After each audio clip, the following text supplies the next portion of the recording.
Welcome all. Welcome to the MOOC course on resume writing.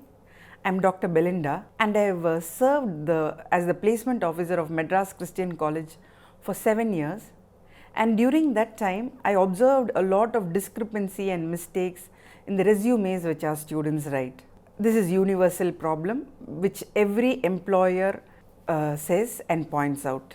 I am going to take you through, and at the end of this session you will be able to understand what is a resume, the difference between a biodata, curriculum vitae and a resume, the types of resume, the sections of a resume, 10 steps guide to writing your winning resume. I am going to give you some tips on writing resume, and I am also going to show you some mistakes which students do in writing a resume and a few examples of good and bad resume. Now, what is a resume? Resume is a French word and it means summary.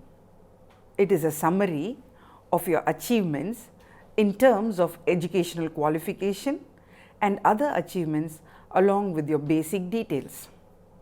It is a written summary of you and your achievements. It demonstrates your skills and experience in a manner that you seem the best candidate for the job. There is a recruitment happening, you have submitted the application, and your resume will tell the recruiter that you are the best for the job, which they are best candidate for the job. What does the resume convey to your recruiter? When a recruiter looks into your resume, he will be understand what is your career objective. What is the objective you have for your career, for your job? What are the qualifications which you have which will want him to take you or recruit you or select you for the job? What is your experience? What is the training you have had? What are the skills you have? What are the achievements you have made in various areas? What are the certifications, certificate courses which you have completed, certifications you have? To put it in a nutshell, it shows your future employer what you have done in the past and what you will do in the future. What you have done in the past and whatever you have done in the past will definitely showcase and tell what you can promise to the organization in the future as well. Why do you need a resume? In today's job market, the resume has become the number one requirement potential employers request. Before an employer will take valuable time to interview, he or she wants to meet you on paper. How you impress that employer with your resume can and will make the difference. The interviewers have very little time to spend because they already have a lot of job and they cannot listen to you for one full day. So even before you meet them personally, your resume is on their table, and the resume will tell who you are, what is your educational qualification, what is your certifications, what are your achievements, what are your skills, etc., etc. Without a resume, you can't even begin to compete. And an inferior resume will quickly eliminate you before you even have a fighting chance. You have not started at all if in case you do not have a resume. If you submit a resume only, the employer will know that you are interested in the job and you are running the race for the job. That is why it is imperative, or to say very important, to have a very good quality superior resume, one that will effectively lets employers know what you can do for them. So, as I told a little while back, whatever you have done in the past will definitely showcase in whatever you will do in the future as well. Think of yourself as a product and the employer as the consumer. When I say as a product and the consumer, the product needs to be bought by the consumer to use. Like that, how would you sell yourself as a product to the employer? Now the resume becomes an advertisement because you are telling, you see advertisements, right? Like that, your resume is an advertisement to the employer telling, see, I am so and this I have. If you take me, I can do all this for the organization. It advertises you, your unique skills and qualifications, and it stresses the benefits you have to offer to the organization which recruits you. What is the purpose of your resume? It represents you when you are not there. What do I mean by that? You're waiting outside the hall, your resume is already on the table of the recruiter, and it represents you even before you are there. It lists your accomplishment, what all you have done. It clearly states your abilities, what are you capable at, what are you able at. It demonstrates what you can do for your future employer. It proves your contribution to your past employers or your trainers. It proves your contribution. It shows of the command, your command over the written word, your English language, how good you are in English language, especially the written language. It organizes you for the interview. When you prepare a resume, you sit and write down what is the percentage you got in 10th standard, which you would have obviously forgotten. What is the percentage you got in 12th standard, you might have forgotten. But everything you're putting together in your resume, and it organizes you. It gives you a sense of security. When you look at your resume, you feel, yes, I have done all this. Yes, I will get the job. It gives you a sense of security. Now, you have heard about these words, resume, CV, or to say the curriculum vitae, and biodata. Now, what is the difference between these? A resume. A resume, as we just saw, is a summary of one's education, skills, employment experience when applying for a new job, and it is usually not more than 1 or 2 pages. That's all. Not more than that. Simple, crisp, short and crisp. What is a curriculum vitae, or to say a CV? It is a Latin word and it means course of life. It is more detailed and is usually more than 2 pages. It indicates a candidate's experience. If in case there is a teacher, all the experiences, all the research papers, all activities they have done will be there, and it becomes a curriculum vitae. Similarly, a manager with 20 years of experience will say, in company A, these were the roles he did, these were the responsibilities he had, and these are the things he accomplished. In company B, these are the things he did. Company C. So it becomes very long, and it is the course of life, curriculum vitae. A biodata, it is a short form for biographical. The focus is on personal particulars like date of birth, gender, religion, race, nationality, residence, marital status and the like. Many a times it is given for marriages, you would have seen. So it's a short biodata. Now, what are the various sections in your resume and what do they convey to your recruiter? First, you have the contact information or the header in your resume, and it implies to your recruiter your identity, who you are, what is your name, where is your address, what is your phone number, and the contact, how do they contact you. The objective, or to say a little while back we saw career objective, to check if their requirement and your objective match. So, in my career objective, I want to work in a challenging IT company, and if you are applying for a IT company, it matches. But if you are applying to a school, it doesn't match. So, it helps the recruiter understand whether your objective and the company's objective match. Education, to check if you have the basic qualification for the job. Internship you are applying for, the educational qualification tells them that. The experience tells if you have done anything that showcases your experience, potential, capability. The skills, how equipped are you in terms of your personality traits as well as occupational skills which are required for that job. Your interest and hobbies, which will help you do that job which you are applying for very well. And other nice to haves, is there anything significant which will talk a little more about you to the recruiter through the resume. So, what are the other nice to haves which you are talking about? Do you have some certifications? Do you have some awards, honors? Do you have some professional association to bodies? What are the languages known? Let's say for example, you are in southern India and you are applying for a job which is there in northern India. You definitely need to know Hindi. There is no other option. Languages known, you can definitely write Hindi. Written, you know this much. Spoken, you are so good. Reading, you are so good. Languages known. The conference you have attended and the papers you have presented. The research projects you have done. And if in case you have any blogs, websites, LinkedIn, these will all add to your possibility of getting the job. I am going to take you through 10 steps to building your winning resume. Let's launch off. Step 1. There is always, for anything, preparatory work and important tips.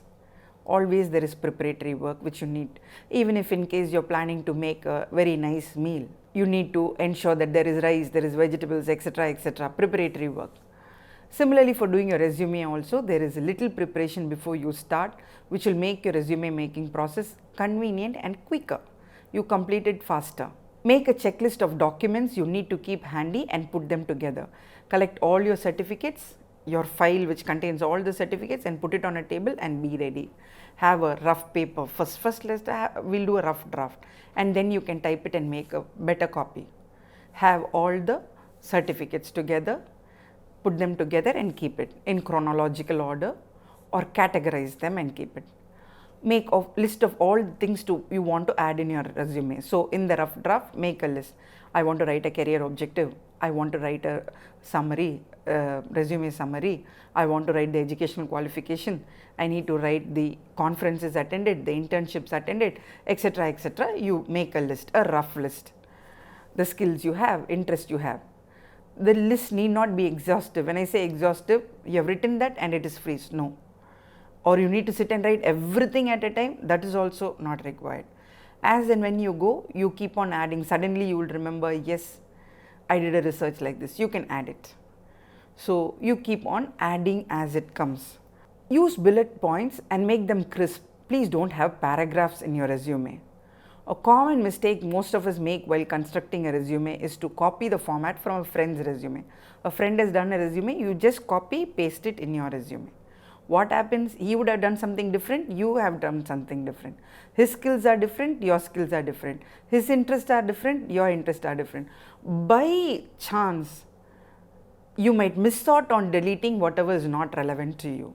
And it will land you up very badly in an interview when your recruiter sees the resume and asks you questions from your resume. So, please avoid it unless and until your friend has taken a help from a professional support. Just a guidance you have from the resume, but please don't copy the entire resume.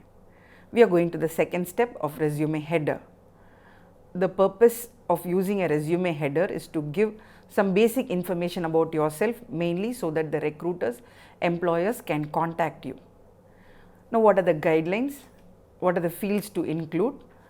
Have the name, please have the current address, your email ID, phone number, your LinkedIn ID if any, date of birth. It is optional. You want to add it, otherwise don't add it. Write your name in a bigger font from the other text so that it is visible very boldly. Do not write resume on top. Do not write on top resume and then start your header. Just start with your name. Do not include your photo. If you are adding a photo, have a professional photo. Go to a studio and take a picture with a tie or a formal dress. Don't give pictures like as if you're turning somewhere and laughing, giggling, or drinking a glass of water and all that. It should be a professional photo. Do not give unnecessary details like family information, marital status. If in case the call for the advertisement asks for bachelors, then you make a mention marital status unmarried. Okay, otherwise it doesn't matter much. It is optional. Don't fill, it is only a 2-page document. Do not fill the document with a lot of your family details. Have space to write your own accomplishments, etc. I am showing you some examples. Can you see the header on my left hand side? The address, the telephone number, email ID, nationality, language, IT skills. Here again we have another with the phone number, mail address, phone number. This is another copy for you. This is another sample for you, the address and the phone number. Okay, now we are moving on to the step 3 of resume profile. What does a resume profile do? It presents a concise overview of your qualification and skills for the job. First, it includes goals, professional experience, education, relevant skills, or key projects. The resume profile is usually slightly longer than the objective and should quickly communicate to hiring managers why you are a good fit for the job. Commonly referred to as a career summary, personal profile, resume summary or summary of qualifications. Write a profile summary by incorporating phrases like experienced in, proven track record, adept at, highly skilled in, key skills are, result focused, goal driven, highly professional, committed individual, etc.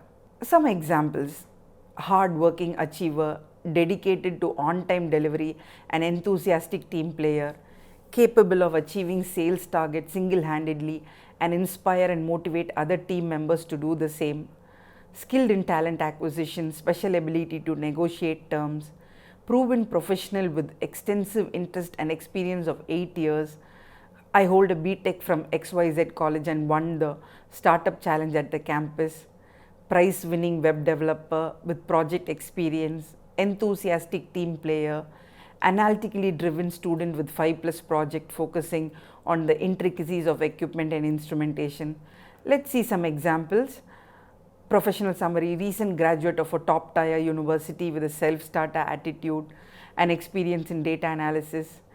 Here we see a strong believer in the ability of the architecture and research combined with design thinking for strengthening our societies, and it goes on. Okay, now we are moving to step 4, the objective or the career objective. What is the purpose? The purpose is to convey to your employer what your goal is. It should be aimed towards getting a particular position in a specific industry. When I was a student, when I was looking for a job, I had completed I had qualified to be a lecturer as well, and I was interested in joining the manufacturing firm as a HR professional. But still, what happened? I had a resume separately for lecturership post applications. I had a separate resume for HR in a manufacturing firm.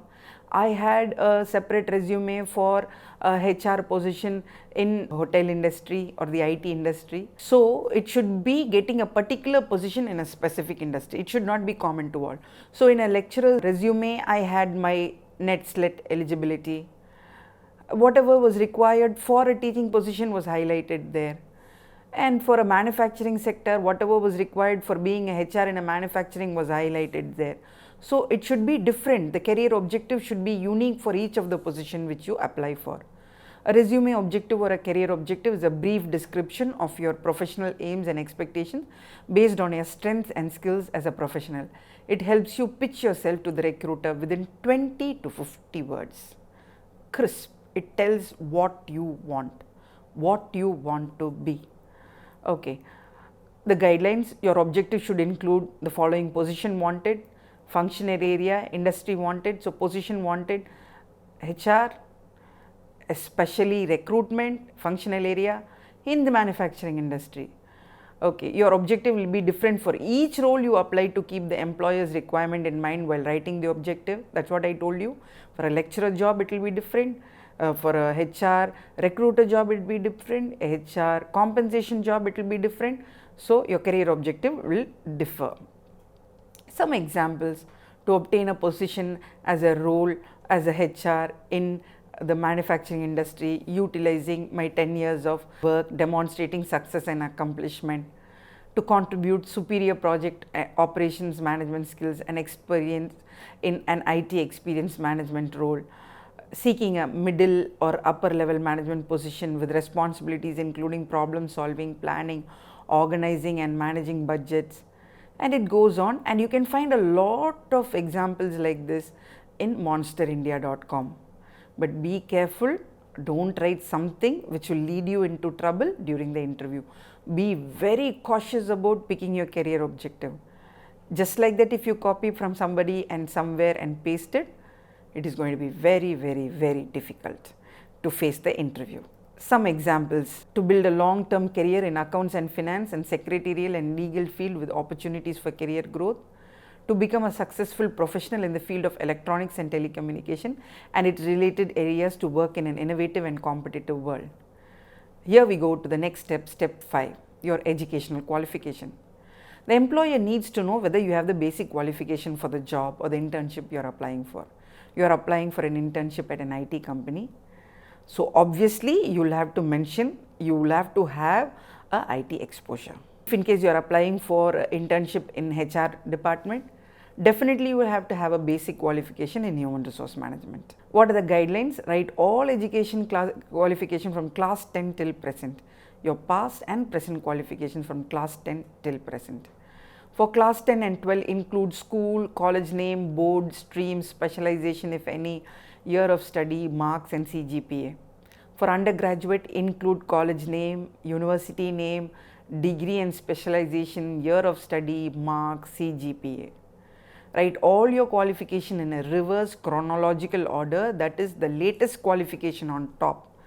So UG, 12th, 10th, or PhD, PG, UG, 12th, 10th, like that. You may write the educational qualifications in a tabular format. It looks good. I'll show you some samples. Educational qualification. If you could see 2015 and it goes till BTech, undergraduation 12th and 10th. If you see this, you see BTech, then the 10th, 12th and then 10th. The tabular format. This is more crisp and precise. BE Mechanical Engineering 2012, see the chronological, descending chronological order. See this again in a descending chronological order with the marks. Okay, now we are moving on to the sixth step, the project, internships, etc. This is a critical component of your resume, as your hands-on work and the initiatives you have taken apart from your curriculum is what will reflect your real potential as well as differentiate your resume from your peers. So, if in case you have done an internship and project, definitely you have a higher chance of being recruited because you already have job experience. So, whenever during the course of your study, if there is an opportunity for doing an internship, please do not miss out on doing your internship. Grab the opportunity to do a project, grab the opportunity to do an internship, and this makes you a very, very, very desirable candidate for the recruiter. Guidelines. You can include the following headings. You can include the title, the project name, role, company, organization name in which you have done the project, 1 to 2 line descriptions of what the project was, what the internship, in the internship what did you do. Time period is a must, the dates. Be very specific on what you have accomplished during your project or internship. Add numbers and tangible factual results wherever possible. Have recruited 20 people. Was instrumental in closing the ledger every day. And give factual information. Do not write generic statement. It does not give the employer a clear picture of the work you have done. Thus, the employer would assume you have done an internship just for certificate. Be very precise as to what you do. Showcase. Tell them what you have done in your internship or project. Here are some examples. Internships and projects. Summer internship. This person has done it in Sahara. Organization name is there. The duration for which he is done is there. The project he has done there is there. The academic projects which he has done is also mentioned. Another example of the major project by this candidate, major project, real-time tracking of non-rigid objects, computer vision done in 2016. And what has he done in that? Implemented the mean shift algorithm for tracking non-rigid objects in a video sequence. In 2015 is done Go Secure. What has he done in Go Secure? Used Python scrappers. So you are giving a 2 to 3 line descriptor of what you have done. What are the other projects? Again, there is a single line. Developed a movie recommendation engine in Python using popular collaborative filtering techniques. So please be precise. In 2 lines write what you have done so that it conveys to the recruiter that you are not done your internship for just a certificate but for learning purpose. Here is another example. Internships, the time duration, the description what he has done. We have another resume in which the summer training is mentioned, the project is also mentioned. Step 7, the skills which you can include. Common headings that you can include are soft skills, it is a must skill. Soft skills are skills which cannot be learnt in a classroom. It needs to be learnt as you go through the education, your communication, your interpersonal skills, your punctuality, your team working skills, your conflict management, your decision making, your problem solving. Let us take for example, you are a leader, and when you are a leader, you get to work with people. You have a lot of conflicts. You learn how to manage conflicts. You decide, you plan, you organize. Through this course of leadership, you gain a lot of experience and skills. It is very difficult to learn soft skills from textbooks. It is not possible. Core occupational skills, these are hard skills which are required for that particular job. So if in case I need to be a human resource manager, I need to know the labor laws. It's a core skill. I need to know how to recruit people, select people. It is a core skill. IT skills can be optional, but as a HR manager, I need to have IT skills as well. Let's take for example, I need to enter the salaries of different people, the ESI entry, the PF entry, etc., which means I need to know MS Excel, IT skills. The purpose to let people know your skills is the soft skills you have, to showcase your personality traits. The core skills, these are skills you possess relevant to the role you are applying for. That's what, as a HR, you need to know labor law. Guidelines, pick only 3 to 4 soft skills that describe you the best. Dig your past to discover the best of these skills you possess and the best instance you can quote to apply it, because support it. Because in the interview, when you say a good problem solver, definitely the recruiter will ask, can you say an incident where you solved a particular problem? So you should have a very good supporting detail as well, example as well. Everyone possesses their unique strengths. To unearth yours and portray them in the best possible way. Let's see some examples. You can see on this resume the skills, and this is a very novel way of representing in the box, colored boxes, to tell how good you are in a particular skill or language, etc. Here we see another set, technical skills. Here we see the skills, the core skills. Here we are seeing some soft skills. Yes. So for this part, we will stop here and I will meet you in the next part. Thank you.